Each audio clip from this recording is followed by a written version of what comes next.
साहित्य या समाज, जहाँ होती है हर मुद्दे पर बात, विचार है, विमर्श है, हल है, निष्कर्ष है, हर सवाल का हाजिर है जवाब, जिससे जुड़ा है परंपरा संस्कृति, संप्रति संप्रति संप्रति संप्रति।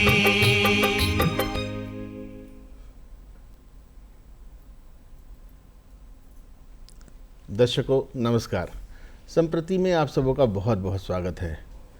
साइबर जागृत भारत, जी हाँ, इसी विषय पर आज हम आपके समक्ष प्रस्तुत हैं और इसके लिए स्टूडियो में हमने दो विशेषज्ञों को बुलाया है। श्री पीके पाणिग्राही साहब, आप पूर्व एसपी सीबीआई और सलाहकार अनुसंधान प्रशिक्षण एसीबी हैं, और श्री नित्यानंद सिंह वकील हैं पेशे से। एडवोकेट साहब का भी आप बहुत स्वागत करते हैं। आप दोनों का बहुत स्वागत है। आज साइबर पे चर्चा करेंगे हम लोग। तो चलिए, ये जो साइबर जागृत भारत नाम से ही पाणिग्राही जी साहब, आपको लगता होगा कि जागरूकता से संबंधित कोई कार्यक्रम जो चलाया जा रहा है, क्या है इसका उद्देश्य? पहले हमारे दर्शकों को ये बताएं। पिछले कुछ समय से सभी लोग देख रहे होंगे, आप लोग देख रहे होंगे, पूरी भारत के जनमानस में ये एक छाई हुई है कि घर में बैठे बैठे लोग, बूढ़े लोग, बच्चे लोग या महिलाएं साइबर अपराध के शिकार हो रहे हैं। किसी की अकाउंट से पैसे चली जा रही है, किसी की मॉब्ड वीडियो पोस्ट की जा रही है और एक्सटॉर्शन की बातें हो रही है, किसी का ईमेल हैक हो जा रही है। तो हमें जो है, अगर समाज इस के बारे में जागरूक होगी, सभी लोगों को इसके बारे में संदेश दी जाएगी, जागरूक की जाएगी कि आप इस अपराध से बचिए, नहीं तो आपकी आर्थिक और मानसिक नुकसान हो सकता है। इसलिए जो है हर समय और एवं हर तरीके से लोगों को जागरूक करने की आवश्यकता आज के तारीख में है। इसीलिए इस माह को हम लोग सुरक्षा के दृष्टिकोण से मना रहे हैं और नाम भी दिया है साइबर जागृत भारत। ये इसी कैंपेन को हम लोग रन कर रहे हैं। अब वकील साहब भी हमारे साथ बैठे हैं, तो कानूनी सलाह तो आवश्यक है। नित्यानंद साहब, आप ये बताएं कि अगर किसी के साथ फ्रॉडलेंट हो जाता है, तो मतलब एक कानूनी विशेषज्ञ के तौर पे आप क्या उसको सजेस्ट करेंगे? कैसे वो, किस प्रक्रिया को अपनाए वो? ऐसा है कि जैसे ही किसी के साथ ऑनलाइन फ्रॉड हो जाता है या साइबर प्रकार किसी साइबर से संबंधित कोई फ्रॉड होता है, तो उसे सर्वप्रथम जो है 1930 एक नंबर है, उस पर इमीडिएट कॉल किया जाए और अपनी बातों को रखी जाए। ये एक टोल फ्री नंबर है, गवर्नमेंट की तरफ से दी गई है।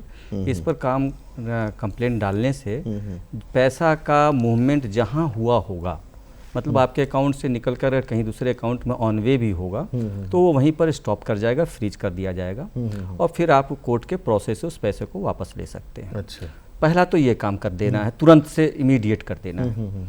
दूसरा है कि आप उसके साथ नज़दीकी थाना में जाकर आप इस संबंध में फ्रॉड से संबंधित कोई एफआईआर कर दीजिए, या अगर आपके नज़दीकी थाना के नज़दीक में साइबर थाना भी हो तो साइबर थाना में भी कर दें, या ऑनलाइन भी कंप्लेन कर दें। अच्छा, तो इससे फ़ायदा ये होगा कि आपके कंप्लेन पर तुरंत कार्रवाई होगी और आपके साथ किए गए जो मनी ट्रांजैक्शन के फ्रॉड हैं उस पर रोक लगेगी और फिर कोर्ट के जुडिशियल प्रोसेस के माध्यम से आपको पैसे मिल जाएंगे। तो ये ऑनलाइन प्रोसेस क्या होता है, मतलब कहाँ? साइबर www.cybercrime.gov.in एक वेबसाइट है, जिस वेबसाइट पर आप इमीडिएट कंप्लेंट कर दें, वो कंप्लेंट हमारे गवर्नमेंट के अथॉरिटी को मिल जाएगी और वो इसके बाद उस पर कार्रवाई होने लगेगी। पाणिग्राही साहब, साइबर स्वच्छता, जिसको हाइजीन भी कहते हैं, साइबर हाइजीन क्या है ये, और कैसे हमारे युवा, घर की महिलाएं या समाज के लोग कैसे जागरूक बने इसके लिए? साइबर हाइजीन, साइबर जिसको हिंदी में जैसे साइबर स्वच्छता कहते हैं, वो हम बचाव ही सुरक्षा है उसको मानते हुए कि हम इससे बचे कैसे। तो हमारी जो भी हम डिजिटल डिवाइस इस्तेमाल करते हैं, चाहे वो कंप्यूटर हो, चाहे मोबाइल हो, चाहे टैब हो, या किसी भी तरीके की डिजिटल डिवाइस जब हम यूज़ करते हैं तो उसमें हमें कुछ चीज़ें जो है ध्यान रखने वाली बात है, जो हमारी डिवाइस को साफ़ सुथरी रखे। साफ़ सुथरी मतलब साइबर साफ़ सुथरी रखे। जैसे उसमें क्या है कि हमें जो है जेन्युइन सॉफ्टवेयर या हार्डवेयर इस्तेमाल करनी चाहिए। जेन्युइन सॉफ्टवेयर के मतलब जैसे अगर विंडोज़ की ऑपरेटिंग सिस्टम चला रहे हैं तो हम जेन्युइन विंडोज़ चलाएं। अगर हम पायरेटेड सॉफ्टवेयर इस्तेमाल करते हैं तो उसके ज़रिए मालवेयर या मैलिशियस सॉफ्टवेयर हमारे डिवाइस के अंदर आ सकती है और हमारी सारी डेटा चोरी हो सकती है, उड़ाया जा सकता है। उस तरीके की जैसे हम अपडेट करते हैं, टाइम टू टाइम हमें जो है ब्राउज़र अपडेट करना है, टाइम टू टाइम हमें जो है हमारे जो डेटा है कंप्यूटर में उसकी बैकअप लेके रखना है, अगर इन केस अगर हमारी डिवाइस कंप्रोमाइज हो जाती है ताकि हमारे पास डेटा उपलब्ध हो। उसके अलावा जो पासवर्ड्स होता है, चाहे वो हम ईमेल इस्तेमाल करते हैं, चाहे किसी भी तरीके की चीज़ें डिजिटल डिवाइस इस्तेमाल करते हैं, उसमें पासवर्ड की एक बहुत बड़ी आवश्यकता है कि हम बहुत स्ट्रॉन्ग पासवर्ड बनाएं। और वो पासवर्ड जो है नॉर्मली हमारे डेट ऑफ बर्थ, हमारे प्लेस ऑफ बर्थ, ये सब से लिंक्ड ना हो। हम ऐसे पासवर्ड बनाएं जो कई डिजिट्स की हो, उसमें upper case, lower case, digits, special characters सारे हों। तो जितनी स्ट्रॉन्ग पासवर्ड होगी उतनी जो है हम साइबर अटैक से बचेंगे। हम जिस तरह की लिंक से जो सस्पिशियस लिंक्स है उसमें क्लिक नहीं करें। हमारे पास अगर कोई ऐसा लुभावनी स्कीम के तहत कोई भेजी जा रही है तो ये समझना चाहिए कि ऐसी कोई धरती पे होता नहीं है कि रातों रात अमीर होता है। ऐसी स्कीम की जो कोई भी वेबसाइट हो, लिंक हो, उसको हम नहीं करें। हमारे मोबाइल में जो ऐसे एप्लीकेशंस फाइल जिसको .apk करके आती है उसको कभी ना लिंक करें। ये सब करने से हमारी जो डिवाइस से वो स्वच्छ रहेगी। मतलब साइबर अटैक से बच के रहने का ये सारे बेसिक उपाय हैं जो सभी को सोचना चाहिए एवं सभी को अपनाना भी चाहिए। देखिए, दूरदर्शन का हमारा कार्यक्रम बहुत शिक्षाप्रद होता है और हम आपको बार बार आगाह कर रहे हैं। ये आप पर निर्भर करता है कि कैसे साइबर स्वच्छता को अपनाते हैं, हाइजीन अपनाते हैं, कैसे अपने डिवाइस को बहुत प्रोटेक्टेड रखते हैं। चलिए, कहीं ना कहीं तो नुकसान हो भी जाता है जब आप ध्यान नहीं देते हैं। तो इन दैट केस अगर ऐसा हो जाता है तो हमारे पास एक वकील साहब बैठे हैं, वो बता ही रहे हैं रेमेडीज़। अगर किसी तरह का क्राइम हो जाता है और FIR भी लॉन्च हो जाता है आपके हिसाब से नित्यानंद साहब, इसके बाद कोर्ट का क्या प्रोसेस होगा? क्या बहुत लंबा होता है? क्या आदमी को बहुत परेशान होना पड़ता है, या प्रोसेस क्या है उसका? जैसे ही FIR दर्ज हो जाता है तो जैसा कि आप लोग जानते हैं कि FIR दर्ज होने के बाद FIR की कॉपी जो है वो माननीय न्यायालय के पास चला जाता है। तो साइबर क्राइम इतना ज़्यादा आज के दिनों में बढ़ा हुआ है, तो हमारे हाई कोर्ट्स और उच्च न्यायालय और उच्चतम न्यायालय द्वारा ने special court for cyber crime भी बना दिया है। हर जगह पे, हर डिस्ट्रिक्ट में special court for cyber crime है। जैसे आपने CBI कोर्ट सुना होगा, ED कोर्ट सुना होगा, इसी तरह से CBI court, cyber crime court भी स्पेसिफिक रूप से डिस्ट्रिक्ट जज के रैंक के अथॉरिटी के व्यक्ति होते हैं। उनके यहाँ जैसे ही आप चले जाएंगे तो जैसा जो कंप्लेनेंट होता है, जिसके साथ फ्रॉड हुआ है, जिसके साथ पैसे की हेराफेरी हुई है या उसके डाटास की हेराफेरी हुई है, तो ऐसी स्थिति में अगर जैसे इकोनॉमिकल ऑफेंस है, पैसे का हेराफेरी हुआ, जहां फ्रीज कर दिया गया, अगर आप 1930 पे कंप्लेन कर दिए हों या साइबर थाना में कंप्लेन कर दिए हों या थाने में भी कंप्लेन कर दिए हैं और आपका पैसा स्टॉप कर गया, तो एक एप्लीकेशन कोर्ट को मूव किया जाता है आप कंप्लेनेंट की तरफ से, और उस पर एक मामूली सी इंक्वायरी करनी होती है कि शायद आपके अकाउंट से पैसा निकला कि नहीं निकला, उसकी एक जांच हो जाती है जो कि इन्वेस्टिगेशन ऑफिसर लोग उसको करके दे देते हैं और फिर आपको वो पैसा आपके अकाउंट में रिटर्न आ जाता है। और उसके बाद फिर जो कल्प्रिट्स हैं उनको जब वो अरेस्ट हो जाते हैं, पकड़े जाते हैं, तब उनकी ट्रायल चलते रहते हैं। लेकिन कंप्लेनेंट का जो अपना रिलीफ है और उसका अपना जो वेस्टेड इंटरेस्ट है वो सेफ गार्ड हो जाता है, तुरंत हो जाता है। ठीक बात है। तो त्वरित कार्रवाई ऐसी ही करनी है। FIR लॉन्च होने के बाद क्या करना है वो बताया वकील साहब ने, लेकिन अब है कि हमें पाणिग्राही साहब, आप ये तो जानना ही होगा ना कि इंटरनेट का दायरा बहुत ज़्यादा बढ़ रहा है और ये अब हम तक तो सीमित नहीं है, बच्चे भी इसके जद में हैं। तो इंटरनेट के इस बढ़ते हुए दायरे में सेफ यूज़ कैसे करें इंटरनेट का, ताकि बच्चे भी संभल कर काम कर सके, हम भी धोखा ना खाएं या हमारे दर्शक भी धोखा ना खाएं। इसमें पेरेंट्स का एक महत्वपूर्ण भूमिका है। पेरेंटल जो कंट्रोल होता है ऑन डिवाइसेस, उसमें बच्चों को ऐसे जो कंटेंट हैं, चाहे फ़ोन हो या इस तरह की बाकी कंटेंट्स हो, जो गेमिंग कंटेंट्स हो, उससे कैसे बच्चा बच के रहेगा, उसकी एक्सपोजर नहीं होगा, वो पेरेंट्स को ध्यान देने वाली बात है। और डिवाइसेस में भी आजकल ऐसे सिस्टम्स आए हैं जो फिल्टर्स होती है, वो अगर सेट होती है तो बच्चा वैसे वेबसाइट्स को एक्सेस नहीं कर पाएंगे या वो ऐसे गेम्स जिसमें पैसे लगता हो, क्योंकि ऑफ लेट आप सुने होंगे बहुत सारे बच्चे, अभी हाल फिलहाल झारखंड में कोई बच्चा जो उसके पैसा चला गया, माँ के अकाउंट से ट्रांसफ़र कर दिया गेम खेलने के नाम पर, इसमें हार गया, उसने सुसाइड कर लिया। इस तरह की घटनाएं, अगर बच्चा का जो भी एक्टिविटी है वो माँ बाप का दायित्व होता है, जो अपरिपक्व बच्चे होते हैं उनके ऊपर नज़र रखने का, एक्टिविटी के ऊपर ध्यान देने का, अकाउंट के ऊपर ध्यान देने का, वो सारे पेरेंट्स की दायित्व होती है, माता पिता का दायित्व होता है।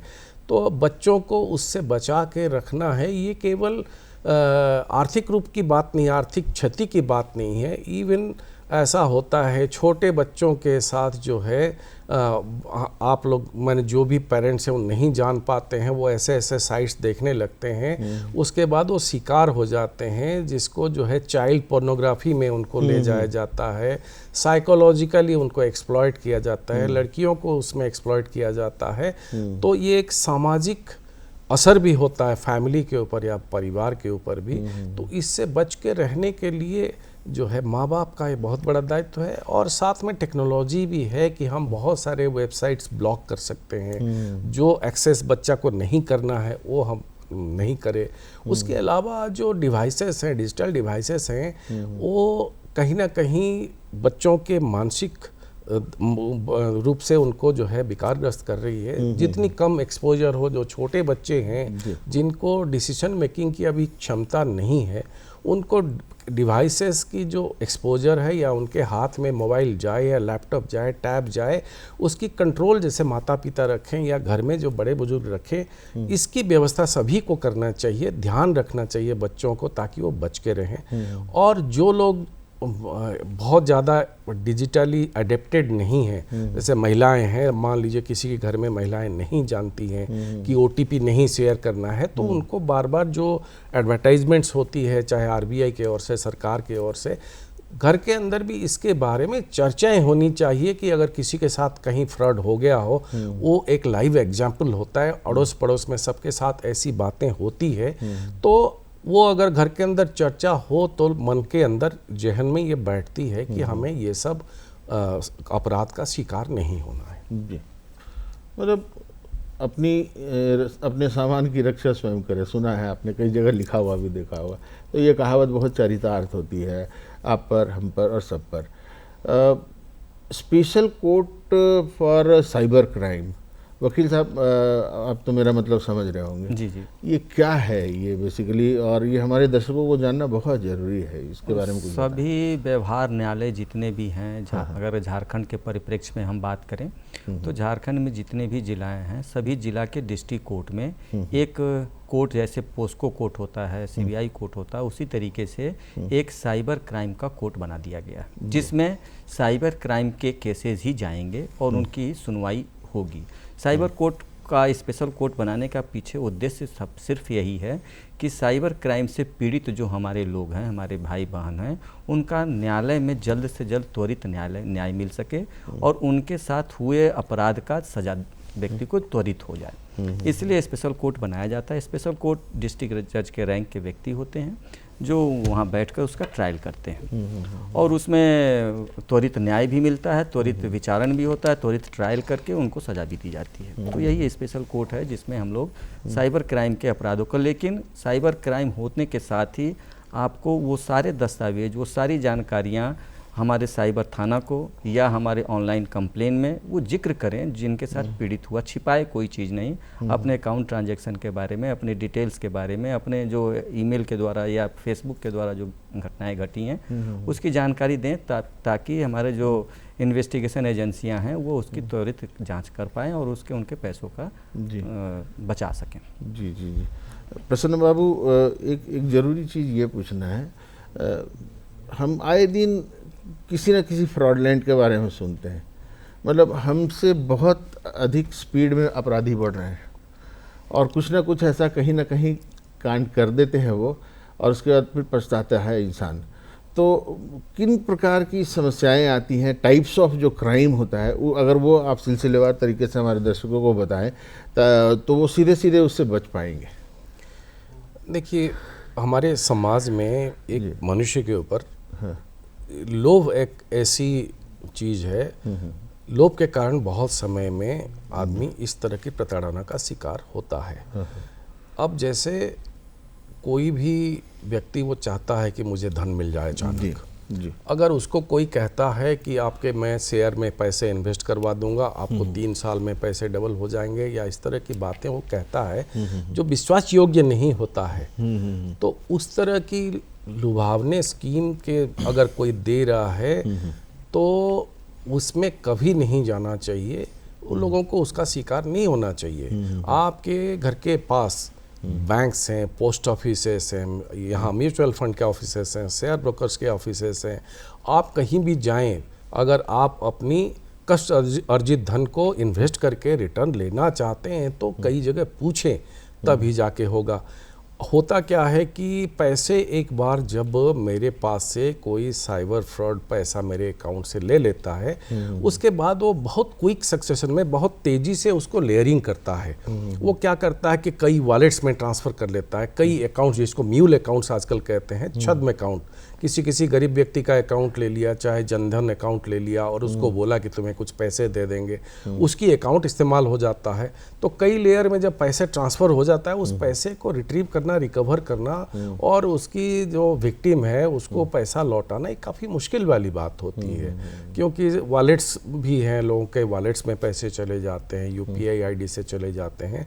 तो पुलिस को ये जो है, ये पैसा लेयर बाय लेयर खोजते हुए पैसा कहाँ गया निकालते वो पैसा बाहर चली जाती है। इवन जो बड़े पैमाने पे फ्रॉड हुए हैं इंडिया में, उसमें देखा गया कि पैसे जो है बिटकॉइन में चेंज हो जाती है और बिटकॉइन से पैसा विदेश चली जाती है। इसको हांगकांग या बाकी जगह में जो चाइनीज़ साइबर फ्रॉड्स ऐसा किए हैं, हमारे देश में कई जगह ऐसा केसेस हुए हैं, जो बड़े पैमाने पे 200-300 करोड़ रुपए के फ्रॉड हुए, वो बिटकॉइन में कन्वर्ट होता है और विदेश चली जाती है, तो पैसा फिर लाना मुश्किल होता है। तो जैसे हमारे वकील साहब ने बताया कि जैसे आपके साथ ये घटना घटती है, सबसे इम्पॉर्टेंट चीज़ है कि आप इमीडिएटली इसकी सूचना दें 1930 में, cybercrime.gov.in में या थाने में, सब जगह इसकी आप जो है इमीडिएट सूचना दें। जितनी जल्दी आप सूचना देंगे उतनी जल्दी अगर कार्रवाई होगी तो पैसा रिट्रीव होने की चांसेस ज़्यादा हैं, अगर ये पैसे की मामला है। उसी तरीके का जैसे मान लीजिए कि जैसे फेसबुक से आपकी आप फ़ोटो डालते हैं और फेसबुक की प्रोफाइल लॉक नहीं करते हैं, जबकि उसमें सुविधाएं हैं कि फेसबुक में प्रोफाइल आप लॉक करेंगे, या आप व्हाट्सएप इस्तेमाल करते हैं, उसमें DP में फ़ोटो डाले हैं महिलाओं की, लड़कियों की, वो फ़ोटो को ले जाके आजकल डीप फेक वीडियो बनाया जाता है, AI बनाया जाता है, उसके बाद आपसे मतलब फैब्रिकेट कर लेते हैं। हाँ, उसमें AI से जो है वीडियो बन जाती है, आपकी फ़ोटो इस्तेमाल होता है और उसके बाद आपको एक्सटॉर्शन कॉल्स आती है कि आपका वीडियो मेरे पास है, अगर आप नहीं कहेंगे तो मैं उसको सोशल मीडिया में डाल दूंगा। तो जो लोग हैं घर के या जो भी लोग इस्तेमाल करते हैं सोशल मीडिया, एक तो है कि आप अपनी पर्सनल फ़ोटोज़ प्लीज़ आप नहीं डालें फेसबुक में। फेसबुक को रेस्ट्रिक्ट करें, केवल आपके फ्रेंड्स एक्सेस करेंगे। इवन आप फेसबुक की प्रोफाइल को लॉक करके रखें ताकि आपके फ़ोटो दूसरों के हाथ में नहीं जाए। इवन बहुत समय में अभी ऐसे आए हैं, अगर आप जो है अगर सेल्फी लेते हैं या बाकी कहीं हाथ हिलाते हुए फ़ोटो लेते हैं, तो आपकी जो अंगूठा हो या बाकी उंगलियों की जो फिंगरप्रिंट्स है वो डेवलप करके आपकी अकाउंट के साथ फ्रॉड हो सकता है। अरे तो अगर आप ऐसा करके आप फोटो खींचते हैं अंगूठा दिखा के, वो फोटो एनलार्ज करके बढ़िया टेक्निक से वो उसकी जो है जो धारियां हैं उसको डेवलप करके वो आपकी फिंगरप्रिंट ले लेगा और आपके बायोमेट्रिक्स जहाँ जहाँ बैंक अकाउंट वगैरह में सारे जगह इस्तेमाल करके आपकी अकाउंट खाली कर सकता है। तो आप सभी लोगों को सावधानी बरतना चाहिए। फेसबुक की प्रोफाइल लॉक करना चाहिए, फेसबुक की एक्सेस रेस्ट्रिक्ट करना चाहिए, केवल हमारे फ्रेंड्स ही फेसबुक देखेंगे।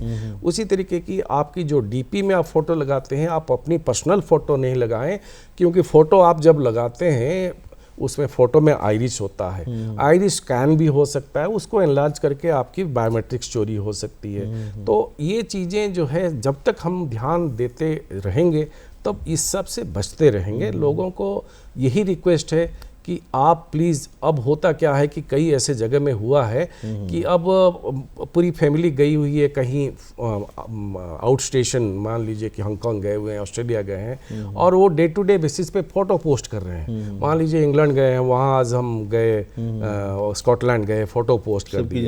तो अगर जानकारी में रहती है तो ऐसा संभव है कि आपके अलावा अगर आपकी प्रोफाइल लॉग नहीं है, बाकी लोग देख रहे हैं, तो हो सकता है कि आपके घर में डकैती हो जाए जी, क्योंकि जो क्रिमिनल्स हैं वो इसको ट्रैक करते हैं और उनको पता है कि आप इंग्लैंड गए हैं तो आपके घर पे भी डकैती हो सकती है, घर ताला बंद है। तो हम जितनी सुरक्षित रहेंगे, जितनी अपनी प्राइवेसी को मेंटेन करेंगे, जितनी हम सोशल मीडिया में जो प्राइवेट चीज़ें हैं नहीं डालेंगे, उससे बच कर रहेंगे। बहुत आवश्यक बात बताया आपने, क्योंकि सचमुच जाने अनजाने में अब लोग कश्मीर की वादियों की फ़ोटो अपने साथ डाल रहे हैं और घर में यहाँ पे सेंध लग रहा है, होता है ऐसा, बहुत व्यवहारिक है। तो हम लोगों को ध्यान देना है, सेल्फ प्रोटेक्शन सबसे इम्पॉर्टेंट है। अभी वकील साहब, मेरा सवाल, अगला सवाल जो है पाणिग्रही साहब के उत्तर से ही मैं निकाल रहा हूँ। हालिया दिनों में कई लोगों को वीडियो कॉल्स आते हैं ऐसे व्हाट्सएप कॉल्स वगैरह, जिसमें बताया जाता है कि आपका बच्चा फलना करते हुए पकड़ा गया, हाउस अरेस्ट जिसको कहते हैं, डिजिटल अरेस्ट। जी, डिजिटल एक्ट। तो इसके बारे में बताइए, क्योंकि घबरा तो जरूर जाते हैं लोग कॉल आने के बाद, और उसके बाद आनन फानन में कुछ भी कर जाते हैं, ब्लैकमेल होते हैं, पैसा बहुत सारा दे देते हैं। तो इससे कैसे बचा जाए? ये हाउस अरेस्ट एक्चुअली है क्या, और इससे कैसे बचें? जी, पहले तो आपके दर्शकों को हम ये बता दें कि ये डिजिटल हाउस अरेस्ट नाम का कोई भी ऐसी फेनोमेना है ही नहीं। जी जी। अगर ऐसा कोई भी फ़ोन किसी भी व्यक्ति को आए तो ये घबराने की ज़रूरत नहीं है कि हमारे साथ बहुत अनहोनी या कोई अपराध होने वाला है। लेकिन अगर ऐसा कोई व्हाट्सएप कॉल, फेसबुक कॉल या इंटरनेट से कॉल आता है तो सबसे पहले इसकी खुलासा नियरेस्ट पुलिस स्टेशन को ज़रूर से ज़रूर दें, तो ताकि ये एक तरह से साइबर क्राइम है। और इस साइबर क्राइम की सूचना जैसे अन्य क्राइम के लिए आप देते हैं, जैसे पैसे के डिफॉल्केशन के लिए, डाटा के डिफॉल्केशन के लिए देते हैं, उसी तरीके का ये क्राइम है।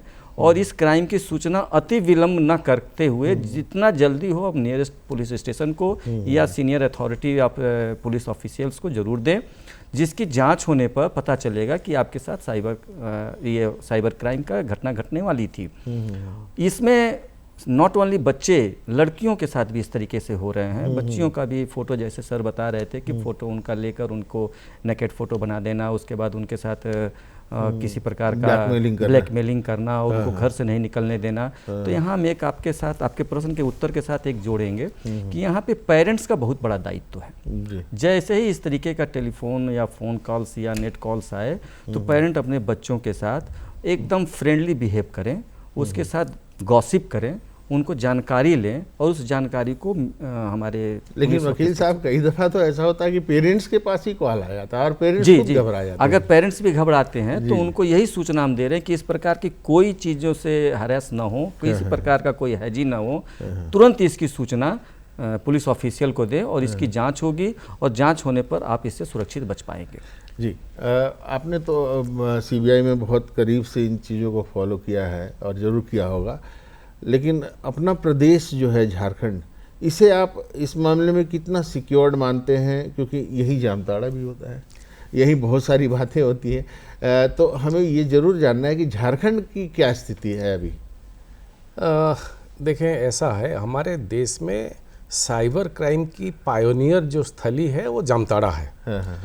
पूरी देश को जो है साइबर का नाच नचाने वाला जगह जामताड़ा है। और जामताड़ा से निकल के वो आज की तारीख में जामताड़ा अब थोड़ी पीछे भी रह गई। इसमें वो मेवत रीजन जो हरियाणा, यूपी और राजस्थान की ट्राई जंक्शन है, वो एरियाज टॉप हो गया, या कतरी सराई नालंदा हो गया, ये लोग काफ़ी आगे निकल गए। लेकिन ऐसा है, मैं तो समझता हूँ कि जो जागरूकता है, साइबर जागरूकता है, वो झारखंड में अभी भी इसकी काफ़ी कमी है। लोगों को जनमानस तक इस चीज़ को पहुँचाना जो है हमारी सभी की दायित्व बनती है कि लोगों को बताएं कि डिजिटल अरेस्ट करके कानून में कोई प्रावधान नहीं है। कोई किसी को डिजिटली अरेस्ट कर नहीं सकता है। हमारे संविधान या हमारे किसी भी कानून किताब में ऐसी कोई प्रावधान ही नहीं है। इसलिए जब डिजिटल अरेस्ट की कोई बात आती है, आपको कहा जाता है कि आप वहीं बैठिए, तो आप उनको बोले कि आप अपने स्थान पे बैठिए, मैं तो चला, मुझे आपका ये कॉल एंटरटेन नहीं करना है। वो आपको कुछ भी नहीं कर सकता है। पहली बात, लोगों की दबाव में नहीं आए, वो पीछे में सीबीआई की और ईडी की फ़ोटो लगा के बैठते हैं, आपको चिट्ठी भेजते हैं और आप कहते हैं कि आप अपनी डिवाइस को ऑन करके रखें। ये सारे जाली काम हैं और कई जगह में इस तरह के रैकेटियर्स पकड़े जा चुके हैं। जागरूक होंगे तभी जाके इससे बच पाएंगे। हमें तो सभी को यही अनुरोध हम सभी मिलकर करेंगे और सबको जागरूक ये करेंगे कि आप जो है साइबर जागरूक रहे और साइबर स्वच्छता मेंटेन करें। अपनी डिवाइस में ऐसे चीज़ें लगाएं, ऐसे सॉफ्टवेयर्स लगाएं ताकि कोई मालवेयर नहीं आए, कोई ऐसे एप्लीकेशन नहीं आए, कोई आपकी कॉल ऐसे कॉल नहीं आए, अननोन नंबर की कॉल आप उठाएं मत। ऐसे करने पर आप इससे बच सकते हैं। जी, अब समय की थोड़ी कमी है, लेकिन फिर भी एक संदेश तो हमारे दर्शकों के लिए आपकी ओर से बनता ही बनता है। तो वकील साहब, एक संदेश हमारे दर्शकों को आप दें ताकि साइबर फ्रॉड से वो बच पाएँ। अपनी सामान की सुरक्षा स्वयं करें, ये सबसे बड़ा अच्छा संदेश है। आप जो भी डिवाइस प्रयोग करते हैं, जिस डिवाइस के साथ आप नेट के दुनिया में घूम रहे हैं, उसको सुरक्षित रखें। अपना OTP, अपना पिन कार्ड का नंबर, अपना पिन नंबर, अपना बैंक का अकाउंट नंबर, अपना ATM नंबर किसी को कभी शेयर नहीं करें, तो आप सुरक्षित रहेंगे। पानीगढ़ी साहब, आपके तरफ से भी हमारे दर्शकों को एक संदेश, हालांकि आपने बहुत सारी बातें बता दी हैं बात बात पे, लेकिन जानना जरूरी है क्योंकि यही तो है एक ऐसा मंच जो आम लोगों को सावधान करता है। सभी से, पूरी झारखंड की जनता से, देश की जनता से हमारी अपील है, आप जो भी डिजिटल डिवाइस, चाहे मोबाइल हो, टैब हो, लैपटॉप हो, इस्तेमाल करते हैं, उसमें किसी भी सोशल मीडिया प्रोफाइल पे अपनी फ़ोटो ना डालें, किसी के साथ पासवर्ड नहीं शेयर करें, किसी के साथ डिवाइस शेयर नहीं करें, कोई पब्लिक वाईफाई में एक्सेस करने का प्रयास ना करें, एवं कोई भी मैलिशियस ऐप या जो केवल प्ले स्टोर में ही ऐप उपलब्ध है, जो सर्टिफाइड ऐप्स हैं, उसी को डाउनलोड करें, किसी के कहने पर डाउनलोड नहीं करें। और इमरजेंसी में कोई अगर मेल भेजता है कि नहीं रात में 9 बजे बिजली कट जाएगी या अभी अभी ऐसा घटना घट जाएगी, उसको कभी ना सुने और उसको 2 बार वेरीफाई करें, तभी जाके बाकी लोगों से बात करें इस संबंध में, तभी आप बच पाएंगे। धन्यवाद। मतलब कि 1 to 1 ये कहा जा सकता है कि साइबर हाइजीन जो है उसको मेंटेन करें, अपने सामान की रक्षा स्वयं करें। तो वकील साहब ने भी बोला, हमने भी बोला है पहले। इसी के साथ आपसे ज़रूर विदाई चाहेंगे, लेकिन ध्यान रहे, सतर्क रहे, अच्छा ज़रूर खाएं और अच्छा ज़रूर पढ़ें, लेकिन इसके साथ साथ मोबाइल और लैपटॉप और जो भी डिवाइसेज आप यूज़ करते हैं उसको प्रोटेक्टेड रखें। फिलहाल हमें दीजिए इजाज़त। नमस्कार।